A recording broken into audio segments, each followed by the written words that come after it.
if you're nice or do something kind, your feelings will follow. And I think the biggest encouragement is start somewhere, do something nice, like just try to give. And I think if you give, if that's the action, I think care, love, empathy will be the outcome. And that's probably my biggest encouragement for people is find a way to get started. If you don't know where, there's so many good resources, and we provide a lot of that. I know you do stuff in this space, so there's tools and resources for people that want to know, how do I begin? What can I do? I want to start, how do we reunite this crazily divided world? Because there's arguably no more important thing happening right now.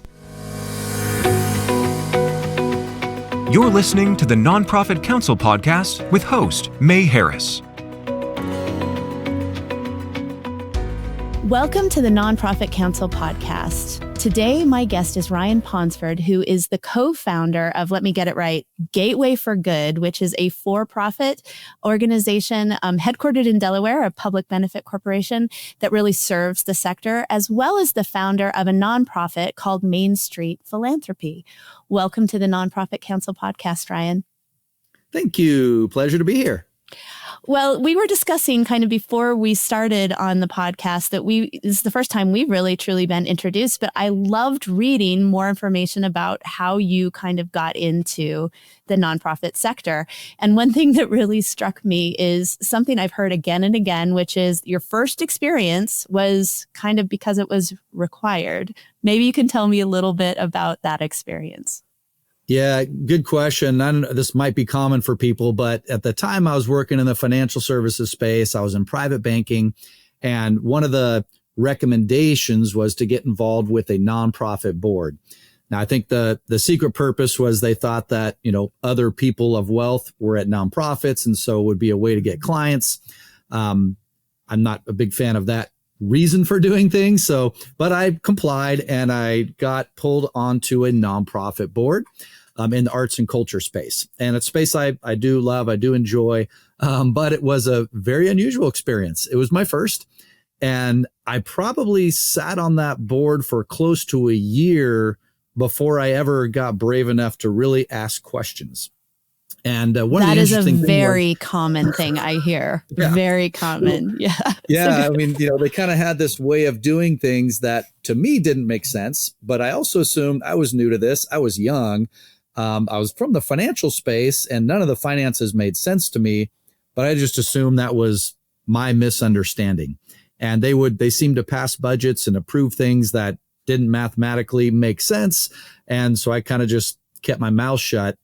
Then finally, a while later, I got brave and raised my hand and asked a question, and the room kind of went silent. I got some looks like you're not supposed to ask that question. And then eventually found out there were actually some kind of big issues happening there that we then needed to resolve. And it took some time to work our way through that. Right. And I think a lot of times, it takes, especially when you're young and you've never been on a board before, to really step forward with a question because you don't want to sound like you haven't done your homework. You don't know what you're talking about. But I think actually the majority of the time, you're not the only one sitting in that room with that same question. Was that kind of the experience here too? 100%. And that's life, right? That's every school experience, college experience. I was the guy that kind of sat in the back of the room, assuming my question was the dumb one until I, got more confidence, matured, and then eventually realized that you really don't learn anything without asking questions.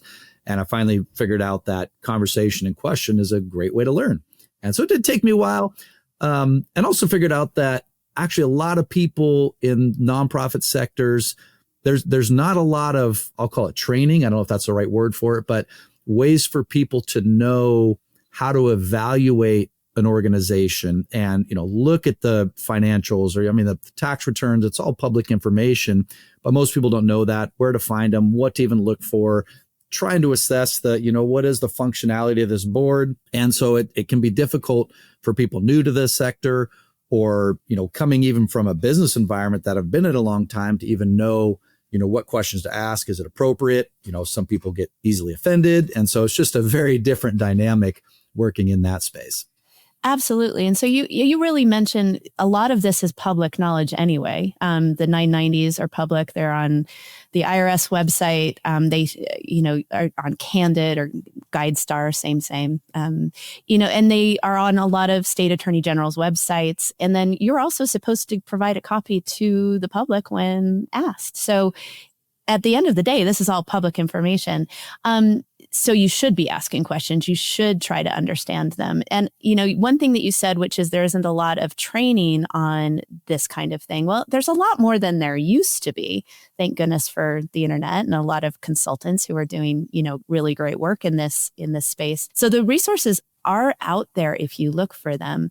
I think, if I were to give any kind of nugget to a new person sitting on a nonprofit board that kind of is feeling, gosh, should I ask that question or should I raise my hand, is if there's any healthy nonprofit board, in my opinion, there's a lot of interaction. There's a lot of questions. There's a lot of give and take, and there's no expectation that someone is, stays silent by any stretch. I think the sign, of an unhealthy board is where the board chair or the executive director does all the talking. Everyone else there is doing the bobbleheaded board thing, which, I'm like, that's the worst thing. If you're a new person sitting on a board like that, let that be a yellow flag.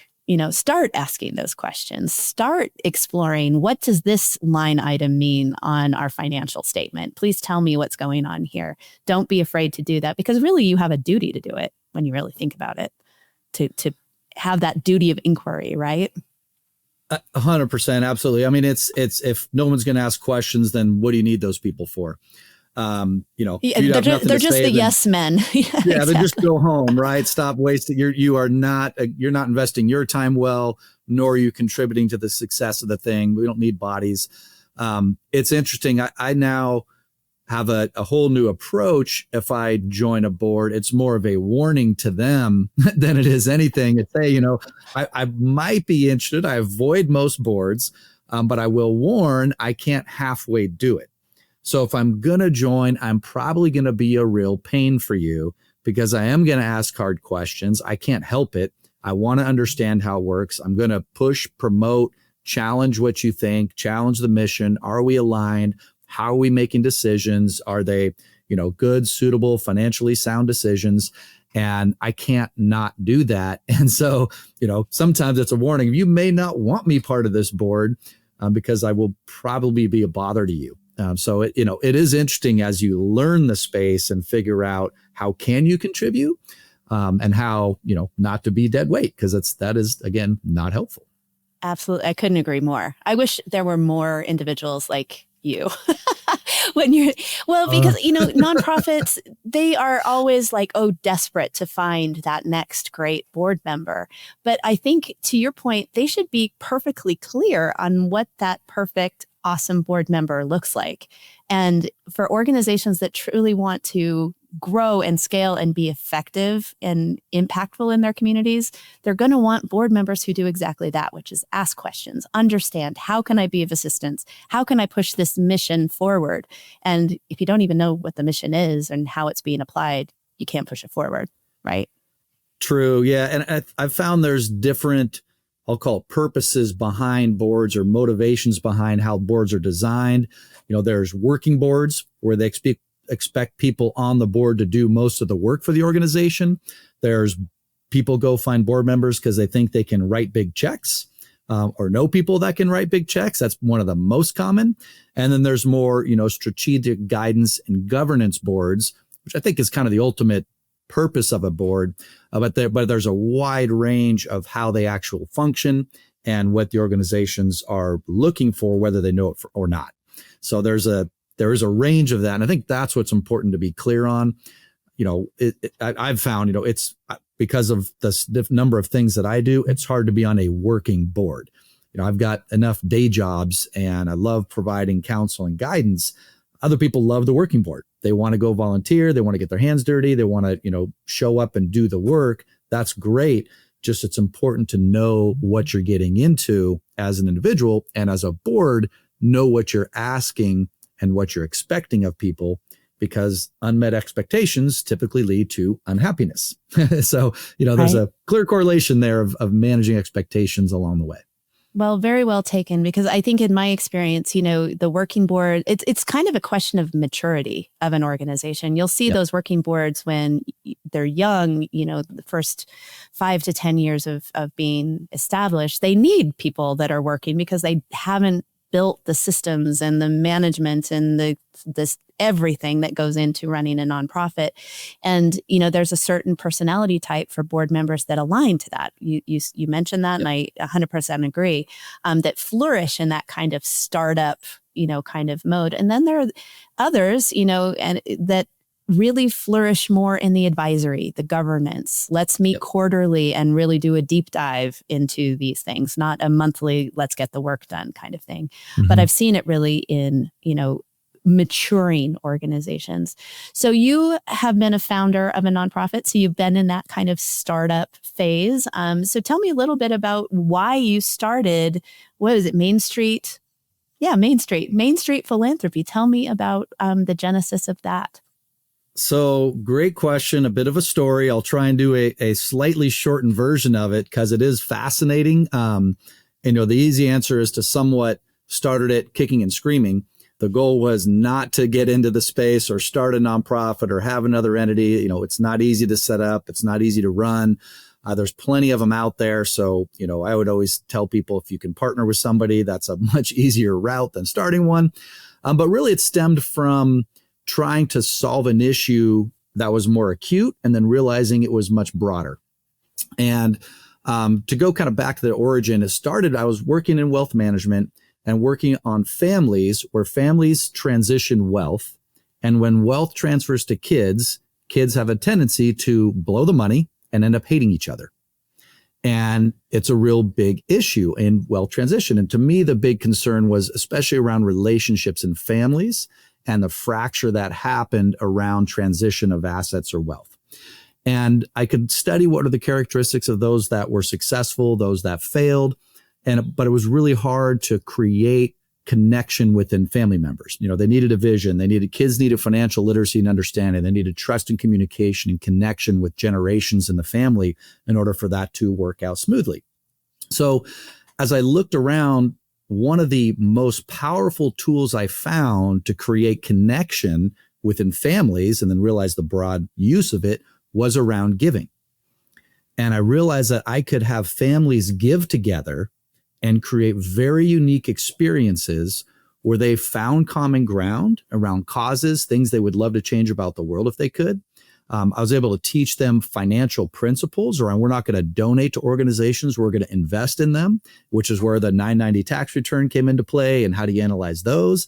And then we taught just communication, trust, decision-making where they had to agree on decisions they were making. If you think about it, a lot of people have siblings. And I often ask, if you have siblings, how often do you guys have to agree on financial decisions where you share in the outcome? And it's not often. Usually it's when something happens to mom or dad. Incredibly rare. Incredibly rare. Which is like emotionally charged time when it comes up, right? And so that's what I was working on. Well, in a interesting twist of events, I had a friend of mine that was working at a school here in San Diego in downtown called McFadder Middle School, which was part of the juvenile court system. It was within San Diego Unified, but these were kids that had been kicked out, expelled, just had some challenges in the traditional system. So they were in this alternative school. And he just approached me. He wanted to meet up. He had some questions about financial stuff and some insurance and things. So we're just hanging out, having a conversation and talking about our worlds and our days. And he was talking about this group of kids he was working with. And I was talking about these very affluent families I was working with. And first we thought we're in wildly different worlds. And then as we looked at it, we started realizing, wait a second, there's a lot of common ground here.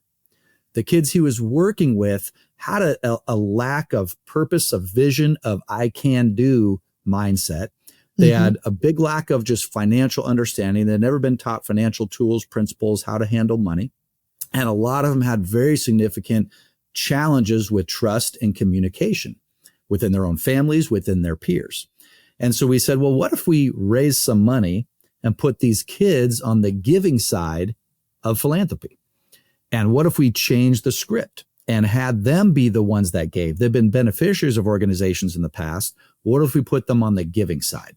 Oh, that is so cool. What a unique concept. Yeah, that's amazing. A wild idea. So I wrote a bunch of grant requests to try and fund it. They all got declined. So at the time I thought, well, that was a really dumb idea, but happened to be at an event. I'd spoken at a big family office conference in Florida, flying back, stopped in Albuquerque, New Mexico randomly. A good friend of mine, both of our mothers had passed away from cancer. And so he was doing a gala event, fundraiser for cancer. And so I stopped off at that. We're having a conversation. I happened to sit next to this family at dinner. And somehow this came up. I shared this idea and she said, well, that sounds interesting. How are you going to fund it? I said, I have no idea. I wrote a bunch of grant requests. They all got declined. And she said, we might be interested. Can you send me something?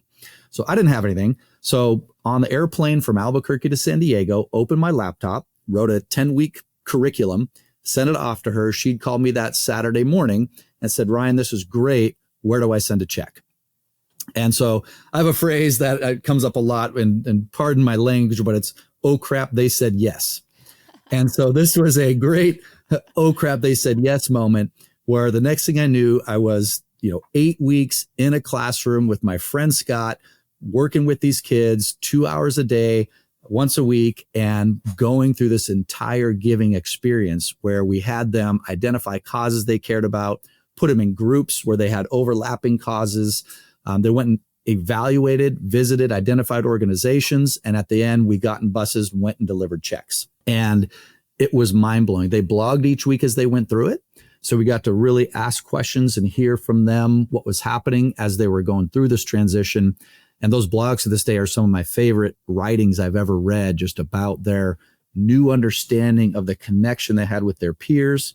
Not funny, but interesting side story. When we set up the groups, we had them choose causes, and then we put them in groups with the ones that shared causes. Well, one of the groups had two of the kids were in opposing gangs. And so Scott came and told me this, and I said, okay, well, we should probably split them up. I don't need to be in the middle of that. And he said, no, let's leave them together and see what happens. So I'm a little bit freaked out, but said, okay, let's do it. And it turns out that was one of the highest performing groups in that class. They came together, connected around the cause they cared about, and worked together during those 8 weeks to go make a difference in that space. And when they left the classroom, they had to go separate ways, couldn't make eye contact because that was the rules of the street. But for those moments, they found connection. That is an amazing story. I just have to say that's an amazing story. It better not end here. It doesn't. And in this, it was really, this became the catalyst for a couple of things. One is that simple connection opened my eyes to the incredible power of giving. And it really came back to one of the first things we taught in that class is the word philanthropy is terrifying to most people. It's a really long word. And I think it's used incorrectly. It's elitist sounding. And if you say, what comes to mind, people think, oh, Bill Gates and Warren Buffett and millions of dollars and big checks and names on buildings and tax deductions. Well, we started out with these kids breaking down the word, the two Greek words, philos, anthropos. We told the story, the original playwright that wrote about Prometheus and his description of mankind, of having this philos anthropia. And we broke it down. The two words simply are, philos is a word for love, anthropos, humankind. Nothing about money, tax deductions, or big checks. If you can love other people, you are capable of becoming a philanthropist. And so it was a very empowering thing for them to now be associated with a philanthropist because they could be one simply by loving or caring others. And that was a big epiphany and eye opener. So the next phase was, okay, this was really neat. Worked once. Can it work again? And is this just a fluke thing? So I called another friend of mine who is in Florida and told him the story. And he's just one of these brilliant guys that just does stuff and has just a deep, wise man. And he said, I will try this in Florida. So he went and found a class and taught. I had a whole book with the entire curriculum. I had a survey at the beginning and the end to measure results, all these things, blogs, all set up. He went, walked through the same curriculum and got almost identical results as we surveyed the kids. And so now we knew it could be replicated. We knew what the results would be. And it was those moments that I'm sure you've had where there's the things you must do And then there's the things you can't not do. Mm-hmm. And the latter is way worse, right? There's the, I must do this, but then there's the, I can't not do this. And we came to the conclusion, we have to tell people about this and do something with it. And so I spoke at some philanthropy conferences around the country, just telling the story. And we started having people raise their hands, and then started putting that program into schools in New Jersey, Florida, Wisconsin, and then here in California. To your earlier point of startup organizations, the biggest barrier to that is it's myself and a couple goofy volunteer working board members building the thing, to where I always go back to, if we took the time to go invest in this thing, get working people to build and grow it, it is probably one of the most powerful outcomes I've seen of teaching people how to give, the power of giving, to the point where that's actually what led us to launch Gateway for Good, was a way to build a for-profit organization that could fund Main Street Philanthropy. Mm-hmm. And our ultimate goal around this whole thing is, my belief is, giving actually has the power to reunite the divided world that we're in. I think we're in a wildly divided world. And when I look at how do we solve that, what's missing, I think about lack of care, lack of empathy, or lack of love, which is a word that freaks people out. But to me, giving is the action and love is the outcome. Absolutely. So well, when you broke down the word philanthropy, it's a lack of philanthropy, really. Loving fellow man. I mean, I couldn't agree with you more, especially we're heading into an election. Well, we are in an election year. We've got a countdown to an election, and people are just getting farther and farther away. And how amazing would it be if we could truly align around giving and loving other humans? I mean, it sounds so simple, but so difficult at the same time, doesn't it? It is, simple, not easy, I guess, but probably one of the most profound truths that I don't know that people can really disagree with, because I don't think you can give and dislike at the same time. That's so true. That's so true. So tell me, so you've kind of replicated this in many different states. How long have you been working on Main Street Philanthropy? Now I understand the word, by the way, and the name of the organization, Main Street Philanthropy. You're bringing it to the main street. But how long have you been really kind of working on this? Yeah. So, naming it was interesting because we really went through some debate of, I didn't like the word philanthropy at all. Because again, it's got that it's misused feel. And understood, and it does have this connotation of elitism, like you're talking about. Like big foundations are philanthropists, big multi-billion-dollar people are philanthropists, not someone that you run into at Starbucks. Correct. Yeah, which is a great misconception. But so we finally concluded, let's go with it in order. Well, let's just take it head on and try and change it. And that we kind of created that oxymoron of Main Street Philanthropy in order to force the conversation and create the opportunity to share the difference. But that first experiment, we ended up launching the organization. We tested that in 2012. We launched the organization in 2013. So about 11 years into running Main Street Philanthropy. We've done probably a little over 100 classes around the country. COVID was interesting because that changed a lot of it. Historically, we've gone in person to classes. And during COVID, it really forced us to step back, and we've started digitizing a bunch of it. So we're now in the process. We created digital tools in order for people to go through some of the early experiential part of identifying causes they care about, and they identify their personal giving strengths. What is it I love to do? How can I make a difference personally, absent of any financial resources? And so we created some digital tools around that are pretty fun, called a social fingerprint index. So we allow people to discover their own social fingerprints. And then we're currently still in the process of recording and digitizing all that content in order to make it much more scalable in classrooms. We've created programs for companies. We're doing work with some service organizations, a lot in that space, but all with that same core premise of how do we provide a simple, meaningful path to giving, and giving as a path to create connections. Well, so I love this so much. One piece that we kind of didn't focus on that you are also kind of working on. And both of my parents have passed away and they had some funds and we all thought about that. It would have been great if we'd had these conversations, right? Yeah. Before when we were growing up. But what are you doing really in that area too? I mean, it's not really the nonprofit kind of focused, but gosh, it's critical. That kind of conversation that you have in families before, because I hate to say it, but sometimes, some of the members of my family, I felt like I was in competing gangs. Like, so to have that connection before, all those stresses of having to handle, the wealth that has come to you in a healthy way. If you did that before, tell me, I'm so excited to hear what you're doing in this area. Yeah. So that's a big space. And so my real day job is owning a wealth consulting firm. And so that's where I originally started out as in private banking, helped build a firm that got sold. And so just started doing more consulting type work with families. I still have investment licensing with what I would consider a boutique family office here in Southern California. But a lot of the work we do is on the consulting side with families, largely around wealth transition and large around the use of philanthropic tools to create connection. So it tends to be families with businesses, real estate. The more illiquid the assets, the more difficult. Absolutely. But at the same time, those same challenges apply to everyone. And so we've done it in our firm. A lot of what I'm doing now is a lot of speaking at conferences, family office conferences, wealth management conferences, because nobody's having these conversations. And the people, in my opinion, that should be are the financial advisors, the estate planning attorneys, and some of those types of professionals that position themselves as risk managers.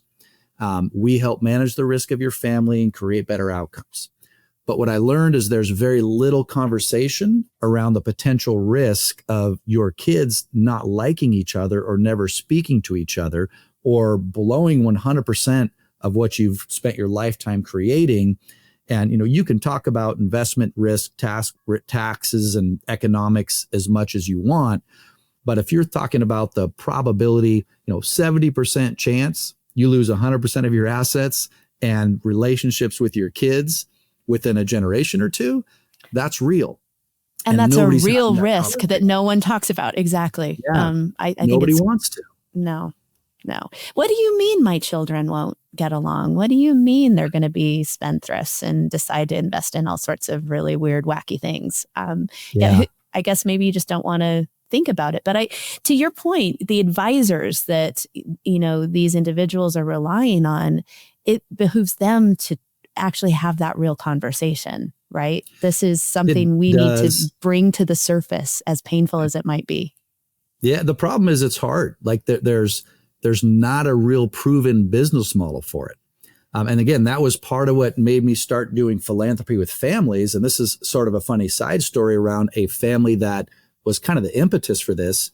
And it was a similar conversation where they had one child. So it's maybe more complicated if you have multiple, but they were concerned about the impact the wealth was going to have on their child. And so I started talking to them around, okay, there's some things we can do. Let's help get him prepared for what it's going to look like. How does he make sure there's good transition? He can make good financial decisions. He's surrounded by, people to give him good advice, et cetera. And it came down to, okay, well, what's that going to cost to have you help me with that? And I'd gone through an exercise with them around, what's most important to you in life. And that's one of the first conversations I asked people. And it blew my mind the first time because I'm in the financial space and I make really cool spreadsheets, right? And I'm like, it's got to be, standard deviations and tax rates and all that stuff. And that never makes the list. It's, my family, my kids, my faith, security, health, making an impact, making a difference. Those are the things that people really care about. And in the financial industry, we don't talk about that. We don't position your financial resources as a tool to simply allow you to live the life you want under the principles you want to live. And so for this family, he started asking those questions. And I said, well, let's talk about it. You mentioned that this is in their case, the second most important thing. Faith was on the top of their list. Their family and all that was second on their list, because I make them prioritize. And your money management isn't even on the list. So let's assume it's lower than 10. This is a pretty well-to-do family. So let's assume you're paying your money managers $1 million a year to manage all of your stuff. And it could be 100,000 a year, whatever the number is. So if that's 10 or below and this is 2, then is it safe to say we should be able to charge at least that amount in order to fix this problem? And, he laughed. Oh, sounds like a lot of money. I go, yeah, it does. But it's that important, right? Well, yeah, it is, but I'm not sure. And then he asked a great question, which is, well, how do I know if it's going to work? And that really got me as an interesting thought because, you're tiptoeing into therapy when you're doing some of this stuff. And the best answer I came up with was, call me in 3 generations and I'll let you know how your great grandkids are doing. Right. And so, joking, of course, but it came down to that realization that this process of working with families these ways takes a lot of time, which is difficult to bill for. You have to really have an emotional IQ to answer and ask these types of questions with people, which is a commitment. And then how do you charge for it? And how do you know if it's going to work? And a lot of that was what caused me to create what turned into the Main Street Philanthropy curriculum, because I figured out that I could use philanthropy to teach so many of those principles without it being directly about the family. So I looked at, a family having a shared mission, vision, and purpose is a huge part of them being successful. If we see each other in our lives in the future, we're far more likely to resolve problems today, right? Versus if I cut you off on the freeway tomorrow, you're probably not too worried about maintaining that relationship. You might say some things you might otherwise say than if I knew I was going to see you at Thanksgiving, right? And so that vision is important. Financial literacy is important. And then just trust and communication. Can we appreciate each other? And I learned that the philanthropic process taught that.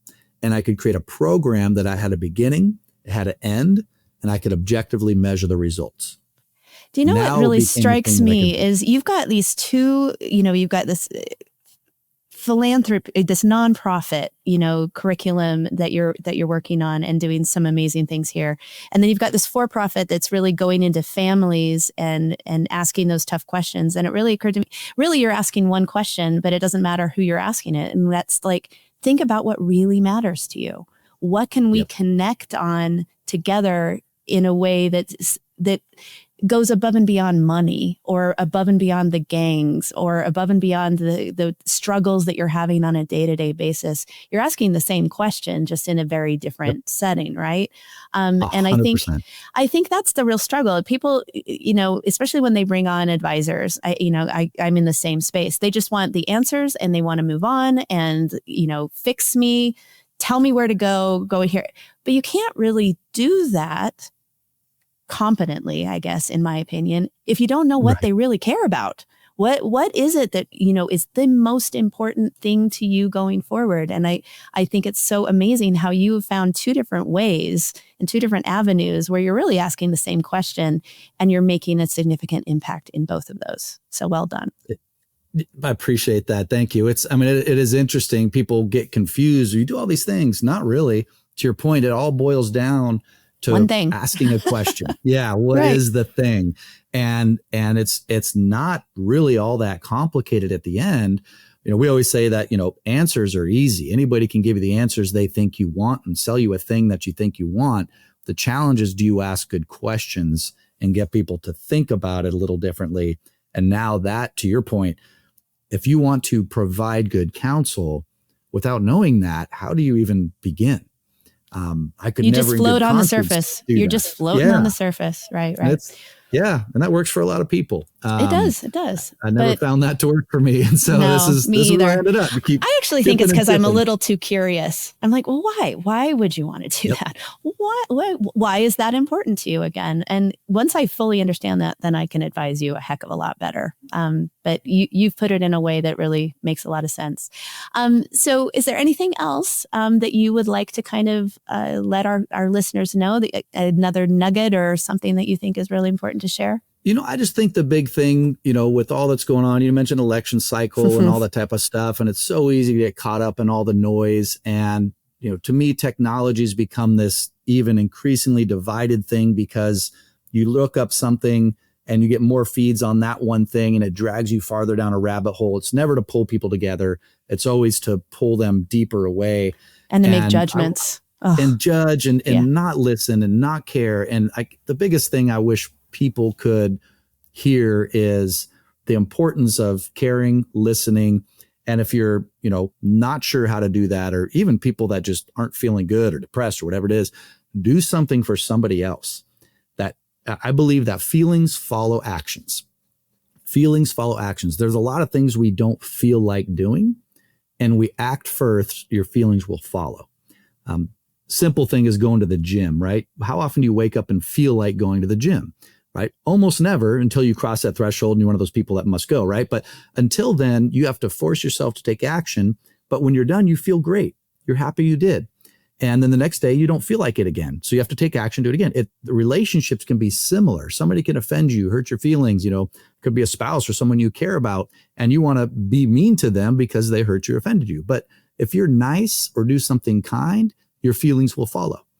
And I think the biggest encouragement is start somewhere, do something nice, just try to give. And I think if you give, if that's the action, I think care, love, empathy will be the outcome. And that's probably my biggest encouragement for people, is find a way to get started. If you don't know where, there's so many good resources, and we provide a lot of that. I know you do stuff in this space. So there's tools and resources for people that want to know, how do I begin? What can I do? I want to start. How do we reunite this crazily divided world? Because there's arguably no more important thing happening right now. Right. Well, just bringing it to intention, right? I loved your gym analogy. It's like, make it a habit, make that connection, and that understanding that you're right. Technology right now, it's almost designed to pull you apart and to not have that connection. So you have to intentionally bring it back, the importance of that. Well, thank you so much, Ryan, for being a guest on the Nonprofit Counsel Podcast. It's been really amazing to have this conversation with you. Thank you, man. I appreciate you. This was a lot of fun, and I'm sure we'll get to chat again. Awesome. Thanks so much. Thank you. Thank you for listening to the Nonprofit Counsel Podcast. Are you ready to lead with clarity and confidence? Head to nonprofitcounsel.com to find the tools you need to start smart, lead strong, and create lasting impact.